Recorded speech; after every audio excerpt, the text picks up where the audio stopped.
to this course. Welcome to Web Technology. Welcome to the new year. Best wishes for everyone. My name is Jacob Rosenbruggen. I will be teaching this course this year with Diana. Over there. I'm teaching this course for many years now. I started, I think, 30 years ago with 18 computer science students and 20 AI students, and I think 15 information science students. This is really a record number. This is the first time ever that I'm teaching this course for a number of students for which there's no room available in the university. So thanks for showing up, but also thanks for your colleagues that didn't show up, because if you would show up everyone, it wouldn't fit in this room. And this is the largest lecture room that we have available at the moment. This is going to be a trend for this course, right? So the course will have 4 lectures like this every week, but attending these lectures is not mandatory. And that's in contrast to the lab sessions, for which attendance is mandatory. So the course is really built around the lab sessions, and the lectures like this are just to support you in getting the most out of these lab sessions and to make sure that you do your assignments well. So I really want to focus the course on making the most productive use of your lab sessions. So every one of you is assigned into a time slot for the lab sessions. You will have 2 lab sessions a week. And for the logistics of the lab sessions, it's really important that you sign up in a lab group. And my suspicion is that most of you that are here now have already done this, but there are still over 100 students who have not done this. So who is here and has signed up for a lab group already? Put your hands. Yeah. And who has not? Still your hands. So please do so as soon as possible, because we cannot assign the rooms and the TAs before everyone has signed up for a lab group. Because all the assignments will be done per group. So if you're not in a group, you're not in the system. Okay, thanks. I will be showing some slides. Most of the information that I will be showing this morning session is also available on Canvas. I'll switch now.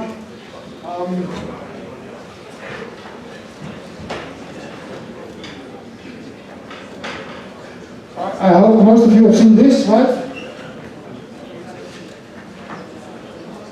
This is the course Canvas page. It will be, all the announcements will be here. So all the communication from the staff to you will be through this kind of assignment of announcements. So please check this regular. So if there's a problem with the assignments and there's a change, right, we will post it here. If you miss that, it could be that you miss out on the important information. So please check this on a daily basis. And also in the syllabus is the description of the course. And I asked you to read this beforehand, so I hope most of you have done this. It lays out the course objectives. Right? So I assume everybody of you is using the web on a daily basis, right? And already has done that at least a couple of times even today. What is important for this course is that you really learn the basics, how it works, and how it works now, but also how it has worked in the past, right? So most of you were born around the year where the web was already there, but once upon a time there was a time where there was no web, right? And somebody needed to build it from scratch. So how was that done? How did it evolve over time to what it is today? And I think if you understand it really well, you can also better understand how it will evolve in the future. And like I said, right, I started this course around 30 years ago with very few students, so that was different. But also the web was a very different place then than it is now. And what I hope is that when I was teaching these students 30 years ago, right, I was teaching them things that are still relevant for them today. And that's the same for you, right? I hope I will be teaching you things that are relevant now, but also will be relevant for your career, right, 10, 15 years from now. So the web is changing, and understanding how this is changing, and how you can adapt to that, and how to adapt the web adapts to the new world situation, I think is an important part of this course. And there are many technological issues that we will focus on in this course. That's why it's called web technology. That doesn't mean that all the non-technological things that you can discuss about web are not relevant, right? It's not the focus of this course, but it is relevant, and we will also show, we devote some of the lectures to these non-technical issues as well. Okay, so at the end of this course, please keep in mind that the end of this course is already Friday 4 weeks from now, right? So we only have 20 work days until the final exam, and then the course will be done. So it will be a very tight course, so you need to manage your time well. There's no time to catch up. If you're late 1 week, that will be almost unavoidable. You will be late the next week, and there's no time for you to catch up. On the other hand, there's also no time for us to catch up, right? We need to grade 450 students the assignments every week. So if you're late, right, we are basically grading the next assignment, and we'll have no time to grade your late assignment. So the deadlines are really strict. That's for your benefit, but also necessary for us to get the logistics working. Okay, so the prerequisites for this course are actually quite relaxed. We assume that all of you have done the programming introduction course, either in C++ or in Python. Is that the case? Is there anyone that has not done a programming course ever in his life? Raise your hands. Okay, so this is the same assumption. We will not be doing any programming either in C++ or in Python. The very little programming that we do in the assignments will all be in JavaScript, so it will be a new language for every one of you. For those of you who have done the course last time and remember the server-side assignment 3, used to be in Python on request of students. It has been changed this year.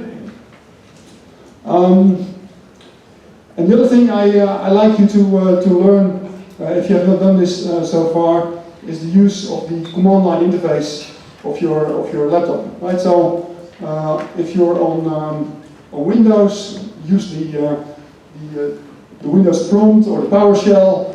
If you're on a Macintosh, use the terminal from the Mac with the Bash shell. Same for Linux, use terminal with Bash shell. If you have never done this, it might be worthwhile to invest some time doing an online tutorial. So there's a link to the Code Academy one that students in the past liked, but especially for the assignment 3, it's very useful if you are comfortable using the command line interface.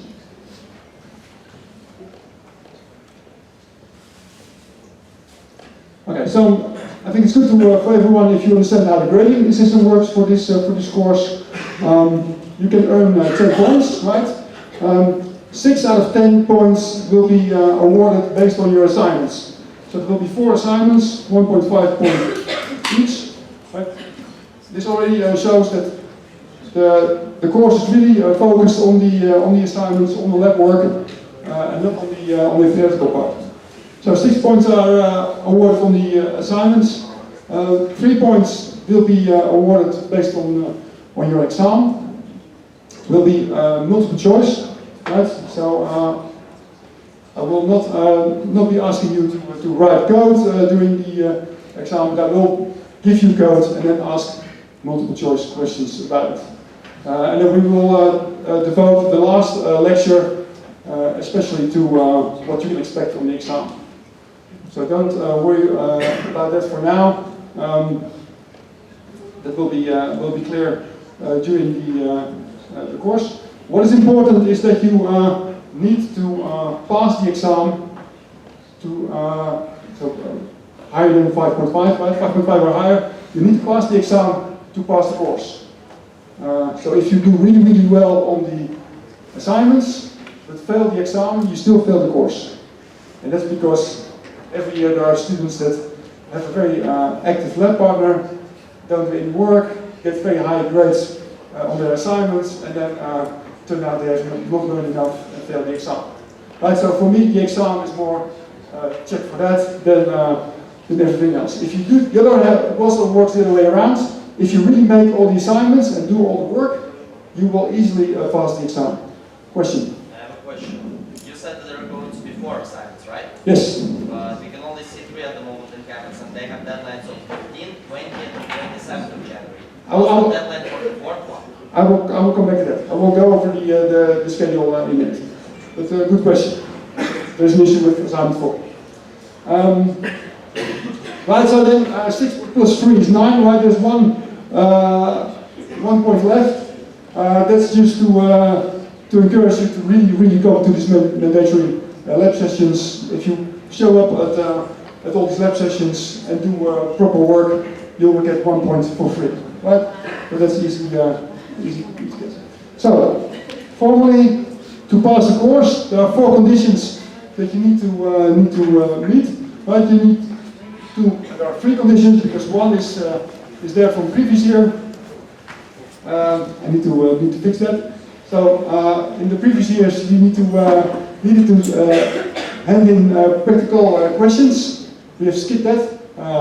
For this year, I still have, so every time you see this, right? Please let me know because then I forgot to remove it.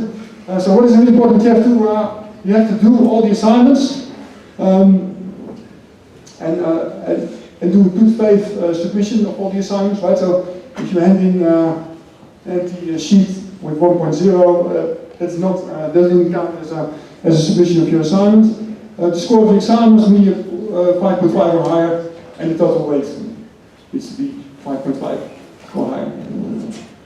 And then there are bonus assignments. If you make these, you can get maximum 0.5 bonus. So this one is important, right? If you fail the exam and you fail the resit, then your final grade is the same as the grade of your exam. Right? And it means that you need to, if you also fail the resit, that you need to do the entire course next year, including all the assignments. So you cannot pass, keep the assignments and only do the exam next year. You really need to do the entire course. So please make sure that you do all the assignments, because if you really do them, you will easily pass the exam. Clear? Okay. So because we have so many students, you really need to play by the rules, right? Because there's just no time for us to make exceptions. So if you have a tennis tournament and you cannot make the deadline for the assignment, sorry, we cannot accommodate with that. There's just no time to deviate from the rules. So every time any one of you asks for an exception, I will be saying no. There's only one exception.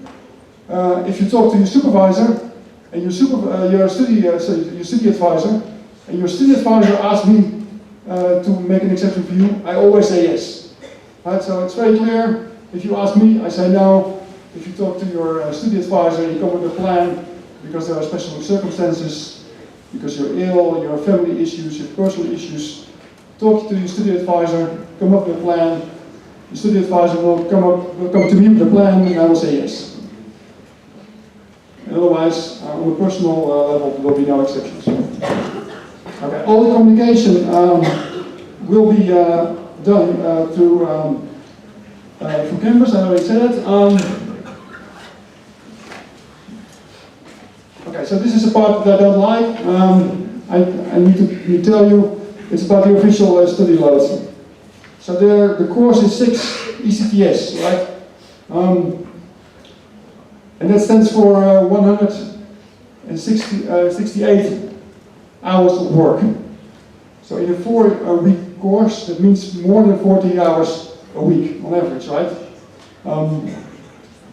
And my experience tells me that most of you find that it's a lot of work for a course. But it's the rule. And if I make the course lighter and that the average student has to spend less than 40 hours, I will get problems with the educational inspection regulation to say the course is too light. It cannot be worth 6 ECTS. So you really need to do the work. And every year there will be an evaluation, right, on the end of the course, and students will fill in that the course is too much work. And they also estimate the number of hours they spend every week, around 20 hours, 25 hours. Right? So think about this. It cannot be both ways, right? Either you spend 20 hours and then the course is not heavy enough, and I need to make it twice as hard as it is now. Or you think it's too much work, you spend 40 hours and you still cannot make it, and then it's really too much, right? It's one of both options. It cannot be that you spend 20 hours and think it's too much work. So I'm telling you this now, right? And it won't help, because I know 4 weeks from now I will see the evaluations, and you will say I spent on average 20, 25 hours of work, and the course is too heavy. That's what happen, but this is what will happen. I'm telling you this every year, right?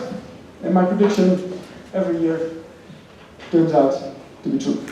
So I told this last year in the evaluations, there were like 25 students saying the course is too much work, and I spend 20 hours a week on it on average.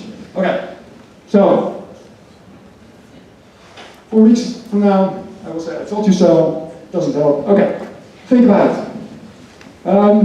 The good news is if you really do the work, right? If you do all the assignments, if you do all the activities in Zybook, you will see that you will find this course not too difficult, right? You need to do the work, but it's not very difficult, and you will easily pass the assignments and pass the exam. So there will be 2 lab sessions every week, except for week 4, where there will be only 1 lab session, because it gives you more time to prepare for the exam. And these lab sessions are really mandatory. If you really have a good reason to skip out, please let us know on the mailing list. So all the communication from us to you will be through Canvas. All the communication from you to us will go through this mailing list. Please don't send me personal messages on Canvas, because I have no time to read them. Please don't send me to my personal emails, because it will get lost in the spam box and I will not read them either. If you send the mail to the mailing list, I will be reading them, Diana will be reading them, there will be 27 TAs reading them, and then you will get the answer as soon as possible. So please use the mailing list. If you have a compelling reason to miss out on the lab session, please discuss with your lab partner how you're going to collaborate on the assignment. Right? So if you know, let us know in advance, and you make a deal with your lab partner, then there will be no problems. So about the collaboration.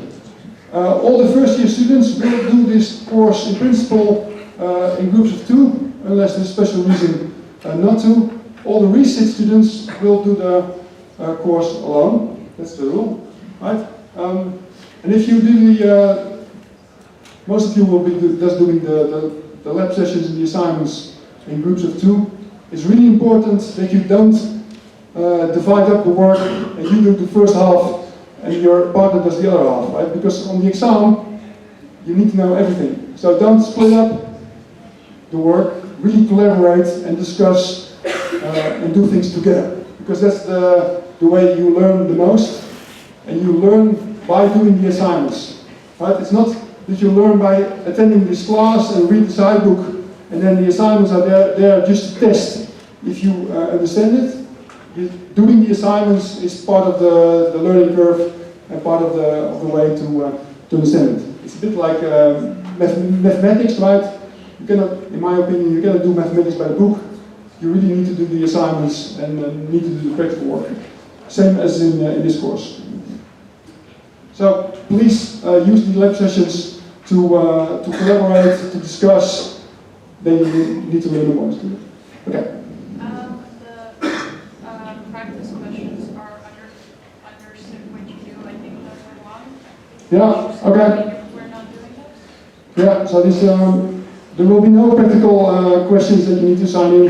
I will use the afternoon to remove them from the syllabus. I thought I got all of them still in the Saturday. Thanks. Okay, also make sure that you understand what to do, right? So I think most of you did the programming course, for example, where it was really important that you did all the coding yourself, right? Didn't copy-paste examples. That's different from in this course, right? If you find an example on the web that works for you, feel free to copy-paste it, right? Just make a note in the comments where you copy-pasted it from, so it's clear that it's fine with me. That's how I learned how the web worked, by imitating good examples. But please make sure that everything you submit, you understand how it works, right? So if there are questions, and the TA or me asks you questions about what you submitted, I need you to be able to answer that. So if you find something on the web, you want to reuse it, you understand how it works, feel free to reuse it. Don't invent the wheel, but make sure it's clear that you copied it, where you copied it from, and that you understand it. But if you copy it and don't understand it and submit it, it's fraud. So, according to the official VUE rules, everything you submit, you get a higher grade than you actually deserve. It's considered fraud. So please feel free to copy, but do it fair. Is that clear? And that's, I think that's basically true in most academic life, right? If you cite somebody, make sure that you quote, that you list your sources, that you're honest about quoting, and everything is fine. If you don't, you're in this gray zone where it becomes fraud quite quickly. Other questions about this?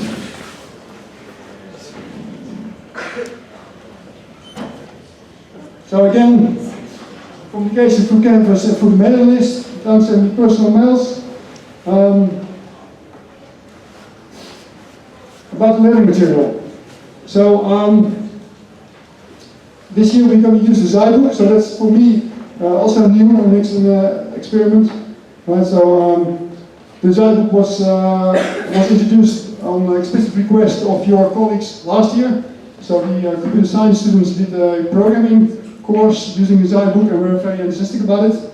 And this course didn't have a formal textbook, so they really urged me to introduce the Zybook also for this course.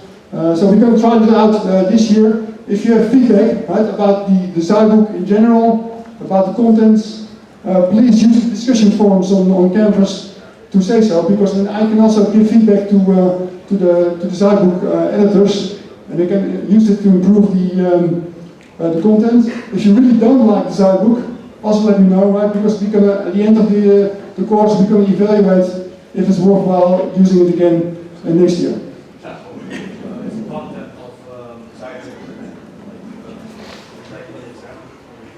So the question is the content also part of the exam? Yes, so the content of the Zybook, it can be part of the exam, yes. Sorry? I don't understand. Can you speak up? So all the non-optional content that's in the Zybook, yes. But I think if you do the assignments, you already know what the focus of the exam will be, right? So the focus will be really that if you do the assignments well and you understand the material discussed during the lectures, you will pass the exam just fine. Sorry? The previous exams of last year, for example. Do you mean that? No, I mean the history. Part of the first. So the history of the internet, you mean? Yes. So like I explained in the beginning, right? The history of how the internet and the web evolved. I think it's important for you to know. As a professional, you need to know a little bit where things came from and in what directions things are heading in the future. So the historical parts are really part of the exam. Yes. And I will be showing you exams of previous years, right? We'll be discussing the exam in the last lecture. So at the last lecture you will know exactly what to expect from the exam.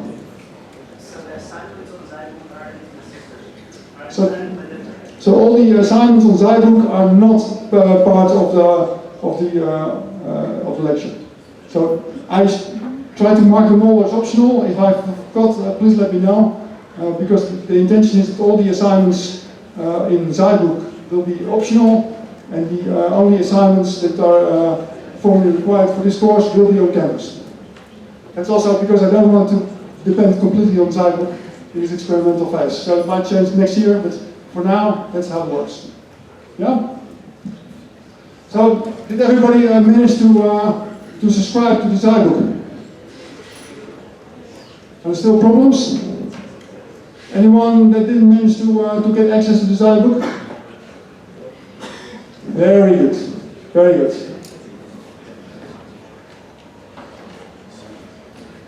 So there are some parts of the lecture that are not covered by the Zybook, and we will be providing some reading material for you on campus for these lectures. But it will be in the following weeks, not for the first week. Okay, then about the content of the course. So,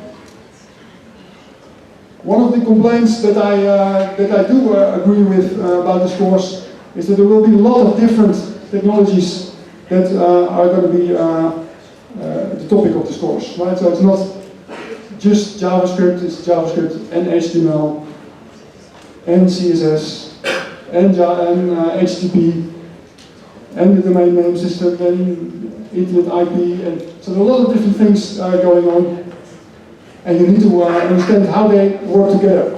Right? So they form an ecosystem. You cannot build a web application by doing HTML and not doing CSS, or by doing JavaScript and don't use HTTP. That's not how it works. The whole ecosystem is there to use all these technologies together, and you need to know what the spot is in this ecosystem of each of these technologies. And it helps to see them that they either are grouped vertically, right? So you have technologies that are there, and there are new technologies built on top of other things, right? And then there are even new things built on top of that. And then the top of the stack, right, is the thing you use most. And if everything works, then typically you don't need to know and understand the rest of the stack. But if things break, then you need to know where it breaks, on which layer. So you still need to know all these layers in the stack. And there are many fields in society where progress happens by replacing old technology with new technology. And in these vertical stacks, we see something else, right? Progress happens by keeping the old stuff, but building new stuff on top of it. And build new stuff on top of that. And nothing gets replaced, right? So, on the internet, IP4 has been there since the 70s, right? But we are still using it today. It has been superseded by IP6 now, right? Doesn't mean that IP6 has completely replaced IP4. HTTP was not there. Doesn't mean that HTTP now replaces IP4. It's still there, but it's built on top. So we have these vertical things that are built on top of each other. At the same time, we also have horizontal things, right? That are really there to cover different aspects of the problem. So we're gonna in the afternoon section, we're gonna talk about HTML, right? HTML is there to represent the content and the structure of your web page. We're gonna in the third lecture talk about CSS, which is there to do the styling and the layout. Right? You use them together. It's not to say HTML is built on CSS or CSS is built on HTML. They're really on a parallel track and grouped horizontally. So having in mind a picture of where the horizontal grouping is and where the vertical grouping is, that sometimes helps to understand all these different technologies. So another good thing to remember is that these technologies, right, you have to deal with them, but that doesn't mean they are like laws of nature. Right? We didn't discover HTML. Somebody invented the first version of HTML, and then by making new versions, typically in committees, right, HTML evolved, and everything that's in HTML right now is there because of some human decision making. And understanding the human decision making after that is beyond this process also, I think, is an important part of this course. Right? So understanding where HTML comes from, who decides what is in HTML and what is not, is something that you need to understand as well. So it's not that you only need to be able to use HTML, also where it came from and how this political thing works.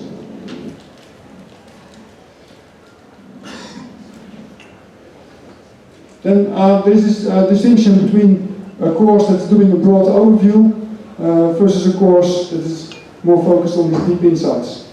Right? And this is typically the broad overview course. So for those of you who are really looking for these deep insights, chances are you're going to be disappointed at the end, right? And that you will be thinking, okay, at the end of this course, I did a little bit of HTML, a little bit of CSS, a little bit of JavaScript, but nothing really deep. This is just how it is, right? This is the introduction course. The goal is to do all these things a little bit so you can explore them more deeply yourself. We really try to give these optional assignments, these bonus assignments, for those of you who want to do the more deep things. But in general, the goal of the course is to do this broader overview.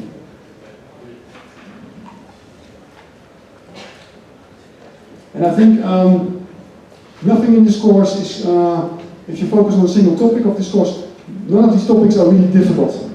Right? I think part of the success of the web is because it's not that complicated. Right? The initial web server was built by a man in his free time, mostly. Right? HTML, you can still write it by hand. You don't need special software to do it. CSS, you can still write it by hand. A lot of these things are relatively simple. That's what explains the success of the web. It also makes this course, I think, not complex, it's just a lot of work. Okay. We're almost there. So the structure of the course. So we will have 4 weeks, right? The first 3 weeks will be quite similar in structure. There will be 2 lectures on Monday, then there will be these lab sessions on Tuesday morning, Tuesday afternoon, and Wednesday morning. You will be attending one of these 3, right? So you will have the other 2 slots available to do homework and preparation. Then there will be a lecture on Wednesday afternoon and a lecture on Thursday morning, and then there will be another round of lab sessions on Thursday afternoon, Friday morning, Friday afternoon. And then the week is over and there will be a deadline for the assignment on Monday morning, and then the next week starts. Right, so your assignment 1 deadline is Monday at 10 o'clock, and then after that at 11 I'm going to start with the new material for assignment 2.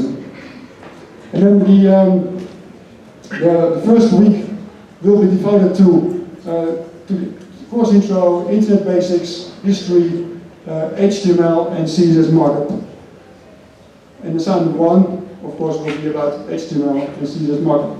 We're going to discuss that in the afternoon. And the second